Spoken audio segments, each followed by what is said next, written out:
Selamat datang dan ikuti saya. Saya memiliki DJI Osmo Action 6 dan saya akan membahas proses unboxing serta sekilas tentang Action Cam itu sendiri.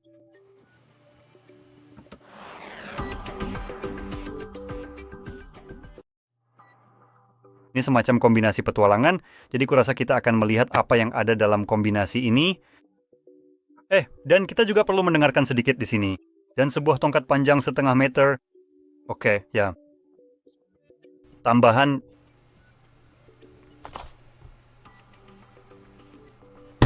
Sebenarnya apa yang dimaksud dengan Extreme Battery Plus yang ada di ponsel ini? Yaitu nama paling omong kosong korporat yang bisa kamu buat. Cukup bilang saja, 3 pak baterai atau semacamnya, atau baterai yang bisa diganti. Wow, kamu nggak perlu menamainya dengan cara yang aneh-aneh atau istimewa. Casing baterai multifungsi keren dan memang wajar kalau kamu punya beberapa baterai.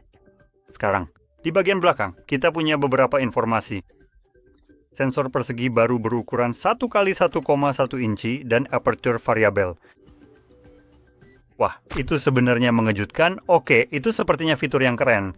Jadi kita memiliki aperture 2,224 dan ketahanan terhadap suhu dingin. Namun untuk masa pakai baterai, tidak disebutkan apa yang sebenarnya dimaksud dengan ketahanan terhadap suhu dingin. Misalnya, berapa suhu sebenarnya. Jadi mungkin sudah tertulis di suatu tempat, tapi saya tidak akan membahasnya terlalu jauh. Osmo Audio, apalah, cuma mikrofon dan 50 GB internal, 50 GB. Anda yakin? Osmo. Saya pikir kita memang kekurangan tempat penyimpanan. Jadi itu kapasitas penyimpanan yang cukup besar yang terpasang di perangkat ini. Salut untuk itu. Itu sangat hebat, dan kedap air hingga 20 meter yang juga hebat. Jadi 20 meter itu kedalaman yang cukup layak. Jadi, saya tinggal membukanya saja.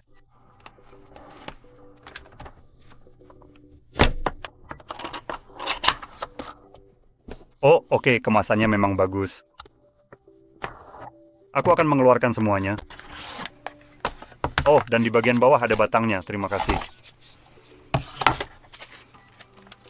Ayo, tongkat alat. Oke, jadi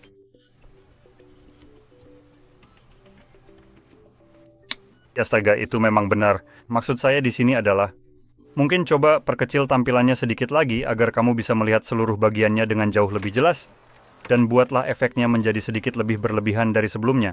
Ya, begitulah. Sempurna, jadi Anda benar-benar bisa melihat bagian ini dengan jelas. Oh, wow, apa-apaan ini? Berapa lama ini? Seberapa panjang ini tadi? Apa? Ini apa? Ini 1,5 meter. Oke, entah kenapa aku tadi cuma sekilas melihatnya dan seperti tidak benar-benar menangkap panjangnya. Tapi ya, ini memang cukup panjang dan cukup kokoh. Seperti batang ini sangat sedikit melengkung, juga sangat ringan, dan benar-benar terasa berkualitas tinggi. Jadi ini batang yang cukup bagus. Mari kita membicarakan ini, bukan joran lainnya. Baiklah, mari kita masuk ke sini. Dan mari kita singkirkan lampunya agar saya bisa mulai meniup semuanya secara berlebihan. Nah, sekarang sudah sedikit lebih baik. Kami memiliki stiker dan petunjuk. Tidak ada yang peduli tentang itu. Selanjutnya kita punya kemasan yang pasti tidak akan bisa saya kemas kembali. Dan kita punya 2 alat kecil ini, sehingga kita bisa misalnya memasangnya di sini. Jadi lanjut saja. Saya juga tidak tahu harus menyebutnya apa. Jadi mari kita sebut saja alat kecil. Itu cara terbaik untuk mendeskripsikannya. Selanjutnya, kita punya kabel tipe C ganda. Selanjutnya, kita juga punya peralatan berukuran kecil lainnya, yang sangat berguna ini. Nah, seperti itu. Jadi bagian ini sebenarnya menempel ke Action Cam. Dan ini akan masuk lewat sini, jelas kalau kamu belum tahu. Bukan seperti itu, karena seperti yang kamu lihat, itu malah jatuh. Tapi kita punya satu lagi di sini. Dan yang satunya lagi dirancang untuk ini. Siapakah aku ini? Keringanan? Aku tidak bisa memegang benda di tanganku? Apa-apaan? Ayo. Oke, jadi di sini Anda bisa lihat kita punya jenis pemasangan kedua. Jadi ini bisa misalnya ditempelkan ke helm Anda, helm sepeda, dan tentunya kita bisa memasang action cam ke sini. Jadi pukul kembali ke tempatnya. Dan terakhir adalah paket baterai.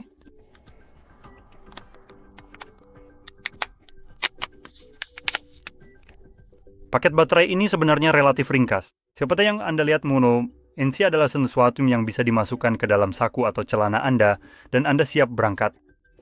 Dan setiap baterainya memiliki kapasitas hampir 2000 mAh. Jadi kita punya sekitar 6000 mAh secara gabungan. Baterai di sini. Kurasa kau bisa menyebutnya begitu. Atau kapasitas. Dan terakhir, mari kita lihat kamera aksi itu sendiri.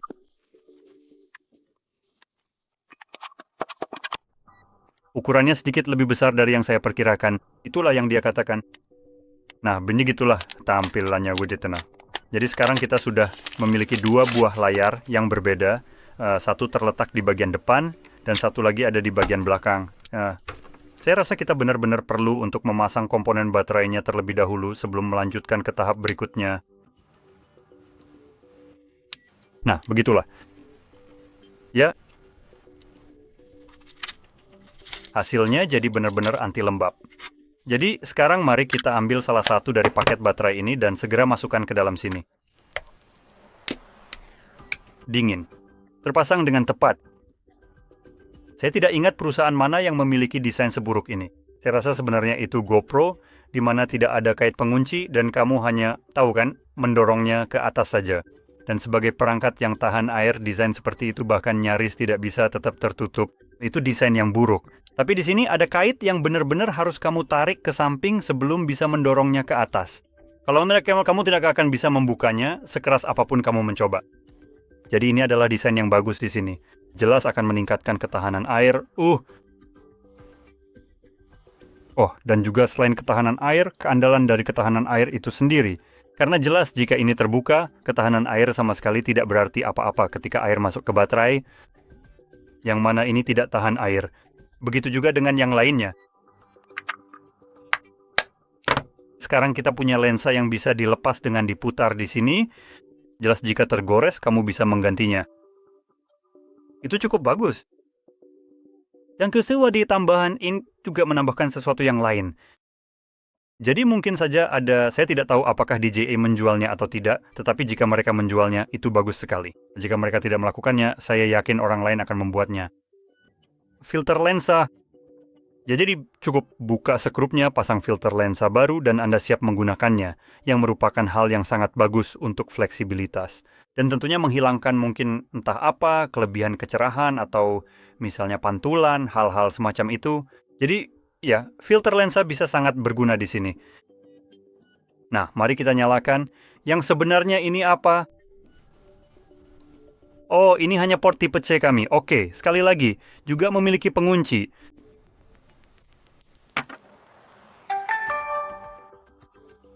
Oke, dan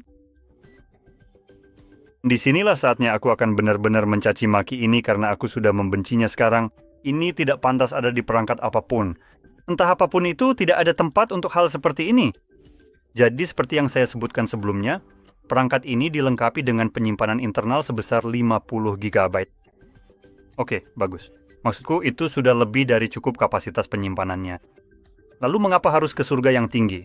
Apakah saya perlu menghubungkan ini ke ponsel agar bisa menggunakannya saat saya menggeseknya? Namun saya hanya bisa menggunakannya 5 kali dan hanya 5 kali setelah itu. Pergilah sendiri. Jadi saat ini semuanya berfungsi dengan baik. Apakah Anda alasannya mengapa Anda meminta data dari ponsel saya atau hanya karena ingin langsung digunakan? Dirimu sendiri, Jadi seperti yang mungkin bisa kamu tebak, aku adalah saya umumnya membenci produk DJI dan tidak peduli seberapa bagus kemasannya tadi. Saya membenci omong kosong ini dan alasan saya membenci ini, dan saya sebenarnya tidak merekomendasikan untuk membeli DJI. Terutama sebagai kamera aksi, alasannya adalah karena barang sialan ini di sini. Jadi kamu mendapatkan kamera yang membutuhkan ini. Dan itu tidak bisa ditawar-tawar. Setelah 5 kali, kamu tidak akan bisa lagi menggunakan barang sialan ini. Dan setelah itu, kamera ini harus terhubung ke perangkatmu agar bisa digunakan. Padahal jelas-jelas kamera ini bisa berfungsi tanpa ponsel sialan itu. Seperti yang benar-benar terbukti sekarang, ini berfungsi. Saya bisa merekam. Geser ke bawah. Tidak, ini sudah merekam. Coba lihat itu. Jadi ini merekam dengan baik. Saya bisa mengambil gambar. Saya bisa mengubah pengaturan di sini. Kalau saya benar-benar ingat caranya. Ada menu. Nah, itu dia. Oke, saya tidak butuh menu sebanyak itu. Cukup berikan yang saya mau. Jadi kita bisa lihat. Kita punya pengaturannya. Jadi kita punya 4x3, 4K, 60, sampai 120 frame. Keren. Kami memiliki semua pengaturan yang Anda inginkan. Kita bisa beralih ke mode foto kamera, kita juga bisa menggunakan mode video, kita bahkan bisa melihat hal-hal yang telah kita rekam di sini. Jadi, ini dengan sendirinya adalah perangkat yang sepenuhnya mampu dan tidak perlu terhubung ke apapun. Tidak perlu pembaruan, tak butuh apa-apa. Ini langsung jalan tanpa setelan tambahan. Aku tak peduli apa mau mereka. Kamu sudah bayar dan berhak memakainya sesukamu.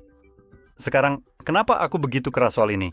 Karena saat ini mungkin terdengar seperti, oh, ini cuma soal menghubungkan ke ponsel dan sebagainya. Tapi sebenarnya bukan itu masalahnya. Ini jauh lebih dari itu. Jadi, dengan menghubungkannya ke ponsel, pada dasarnya kamu dipaksa untuk membagikan data kamu. Kamu sudah membayar penuh untuk ini, sialan.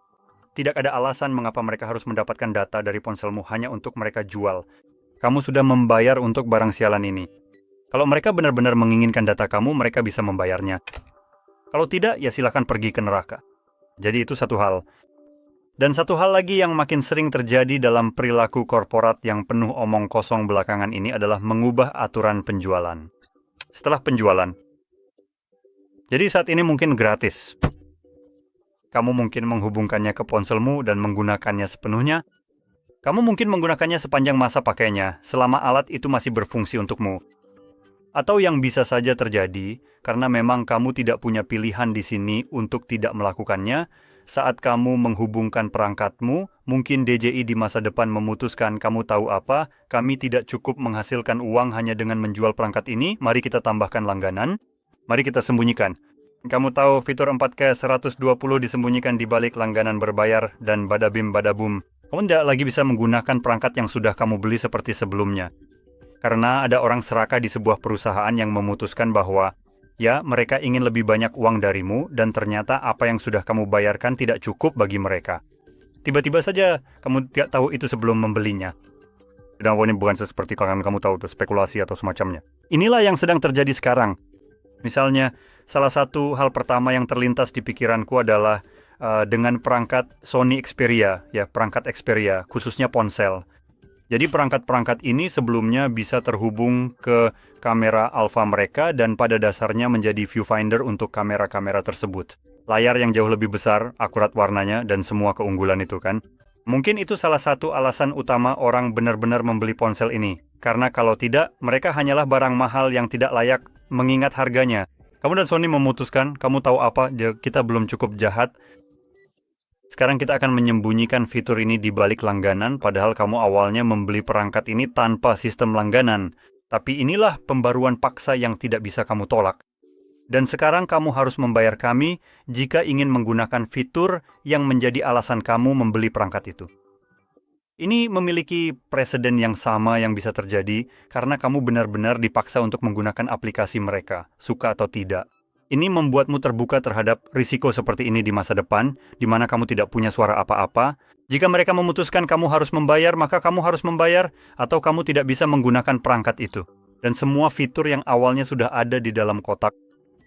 Dan seperti yang saya katakan, ini semakin lama semakin umum dilakukan oleh korporasi untuk menarik diri. Hal lain yang mereka lakukan adalah, misalnya, kami bangkrut. Kami menjual perusahaan itu kepada diri kami sendiri. Dan setelah kami melakukannya, kami memutuskan, oh, model bisnis ini tidak berhasil. Jadi sekarang sebagian besar fiturnya ada di balik langganan. Bukan sesuatu yang besar, hanya $1 atau $2 per bulan, terserah. Kalau dilihat, memang tidak banyak, tapi bukan itu intinya. Awalnya, Anda membeli ini dengan pikiran untuk membayar langganan $1 atau $2. Anda membelinya dengan harga penuh, tidak ada alasan mengapa hal seperti ini harus ada. Jadi saya tidak pernah merekomendasikan membeli perangkat-perangkat ini hanya karena itu. Sudah jelas terlihat di sini, langsung dari kemasannya bahwa perangkat ini bisa langsung digunakan. Tanpa perlu aksesori tambahan apapun, seperti ponsel atau semacamnya, koneksi internet, atau omong kosong lainnya. Perusahaan hanya ingin Anda melakukan ini supaya mereka bisa mengumpulkan data dan menjualnya, dan Anda tidak bisa berbuat apa-apa soal itu. Sekarang, ketika Anda membeli perangkat dengan harga seperti ini, seperti yang satu ini, saya tidak menerima segala macam tipu daya yang memaksa Anda. Ini harus bisa langsung digunakan, atau Anda bisa pergi saja. Dan itulah pada dasarnya yang saya sarankan untuk dilakukan. Langsung saja, kembalikan ini dan beli sesuatu yang tidak mengharuskan Anda terhubung ke aplikasi agar bisa berfungsi. Dulu, ini adalah fitur standar. Sesuatu yang sekarang dianggap pintar sebenarnya benar-benar sampah. Ya, gak ada perangkat pintar ya, karena kalau memang pintar, mereka seharusnya bisa berfungsi tanpa perangkat lunak tambahan, tapi entah kenapa mereka tidak bisa. Jadi, jika jam tangan pintar Anda begitu pintar sampai tidak bisa berfungsi tanpa ponsel Anda, apakah itu benar-benar pintar? Karena jam tangan biasa bisa berfungsi tanpa ponsel Anda. Itu terdengar sedikit lebih pintar. Jadi, hal yang sama berlaku untuk yang satu ini. Jika tidak bisa berfungsi tanpa ponsel Anda, apakah benar bisa dianggap sebagai kamera pintar atau semacamnya? Karena secara teknis, Anda bisa saja berargumen bahwa ini adalah kamera pintar. Ia memang memiliki banyak fitur, layar sentuh, koneksi ke internet atau ke perangkat Anda, Bluetooth, dan sebagainya. Jadi memang ada fitur-fitur yang mengindikasikan bahwa ini adalah perangkat pintar. Namun, perusahaan tetap menolak untuk membiarkan Anda menggunakan ini tanpa sebuah ponsel. Jadi intinya itu saja. Paket yang bagus, maksudnya Anda tahu apa saja yang didapatkan dalam kotaknya. Kameranya cukup baik, jelas. Seluruh paket ini memang bagus. Hanya saja perangkat lunaknya di sini dan semua omong kosong yang terjadi, Anda tahu pada dasarnya memeras Anda demi data Anda. Kalau tidak, Anda tidak bisa menggunakan ini. Menurut saya itu sangat menjijikan dan sebuah alasan utama untuk tidak memilih perangkat apapun. Jadi itulah pendekatan saya.